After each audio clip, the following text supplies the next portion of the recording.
नमस्कार। आज पवित्र अक्षय तृतीया है। आप सभी को साई चरण मंदिर, श्री शिरडी साई बाबा पब्लिक स्कूल तथा साई कला केंद्र की ओर से अनेक अनेक शुभकामनाएं एवं शुभेच्छा। यूं तो हिंदू धर्म में हर दिन एक त्योहार है, पर क्या हम कभी जानने का प्रयत्न करते हैं कि क्यों यह दिन इतना महत्वपूर्ण है? इसी क्यों का उत्तर ही है आज का यह संदेश। मैं सौगता सडंगी आप सभी को कुछ बताना चाहती हूँ। आइए हम सब हमारे धर्म को जानें, हमारे पर्व के महत्व को पहचानें। अक्षय तृतीया आज हमारे हिंदू कैलेंडर में बैसाख महीने के शुक्ल पक्ष का तीसरा दिन या तृतीय दिवस है, जिसे पूरे साल में सबसे पवित्र दिन माना गया है। क्योंकि आज हम कुछ भी करें वह अक्षय नहीं होता है, तभी इसे अक्षय कहा जाता है। हम सब जानते हैं विविधता से भरा है पूरा भारतवर्ष हमारा। यहाँ एक ही त्योहार को कितने ही अलग अलग प्रांत में भिन्न भिन्न तरीके से मनाया जाता है। पूर्वी भारत में यह मुख्यतः किसानों के साथ जुड़ा हुआ है।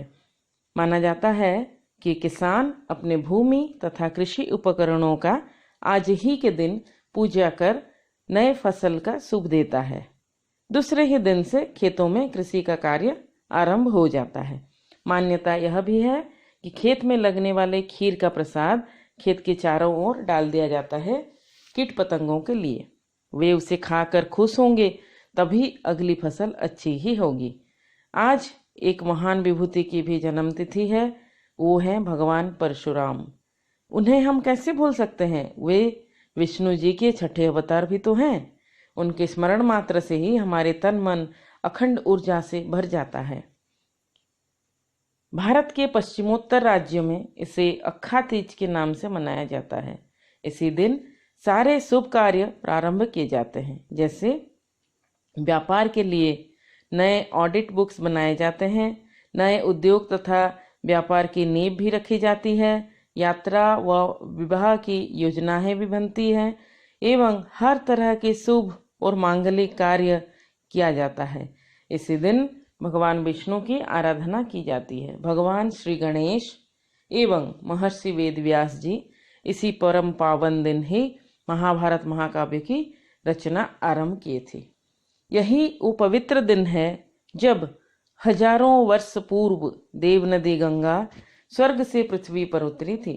आजकल हम सब टीवी पर महाभारत तो देख रहे हैं। महाभारत में एक अत्यंत महत्वपूर्ण प्रसंग है कि इसी दिन वनवास में पांडवों को भगवान श्री कृष्ण के द्वारा अक्षय पात्र दिया गया था, जिससे उन्हें कभी भी भोजन का अभाव हुआ ही नहीं। हमारे उड़ीसा प्रदेश में यह दिन अत्यंत शुभ है, क्योंकि इसी दिन पुरी में भगवान जगन्नाथ जी के रथ यात्रा के लिए रथों में लगने वाली लकड़ियों की पूजा की जाती है और कल से ही रथ का निर्माण कार्य भी प्रारंभ हो जाता है। इसी दिन पुरी में नरेंद्र पुष्करिणी में भगवान जगन्नाथ का 14 दिनों तक चलने वाला चंदन यात्रा भी आरंभ हो जाता है। उड़ीसा में इसे किसान लोग अक्खी मुट्ठी त्योहार कहते हैं। कोई पर्व हो और हमारा संबलपुर उसमें शामिल न हो, ऐसा तो हो ही नहीं सकता है। आज ही का पवित्र दिन होता है जब देवों के देव महादेव की शुभ विवाह यात्रा शीतल षष्ठी के लिए मंदिरों में विधि पूर्वक थाल उठाया जाता है एवं यात्रा का शुभारंभ इसी से हो जाता है।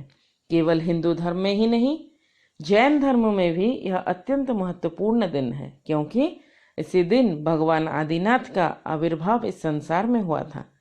जैन धर्म के अनुयायी इस दिन अपने साल भर की तपस्या को गन्ने का रस पीकर ही संपूर्ण करते हैं, क्योंकि यह दिन सौभाग्य, आरोग्य, धन संपदा, मंगल एवं शुभ कामनाओं के साथ जुड़ा हुआ है। इस दिन को लोग बहुत शुभ मानते हुए कुछ न कुछ नए आभूषण, वाहन तथा संपत्ति की खरीदारी भी करते हैं। इतने सारे महत्व जिस दिन में छुपे हुए हैं, है ना, वो दिन हमारे लिए अत्यंत महत्वपूर्ण। महामारी कोरोना से पीड़ित हम इस वर्ष सारे पर्व मना तो रहे हैं, किंतु आयोजन में उत्सव का स्पर्श नहीं, अपितु भाव व भक्ति है, क्योंकि हम घर में ही एकत्र एक दूसरे के साथ हैं। यह भी एक वरदान तो है। तो आइए ना, एक दूसरे की मंगल कामना करते हुए अपने अपने घरों से ही सबके लिए अच्छे स्वास्थ्य रूपी धन संपदा की कामना करें। अभी वेदों की एक वाणी के साथ आज की इस वार्ता को विराम दूंगी। सर्वे भवन्तु सुखिनः, सर्वे सन्तु निरामयाः, सर्वे भद्राणि पश्यन्तु, मा कश्चित् दुःखभाग् भवेत्। ओम शांति शांति शांति।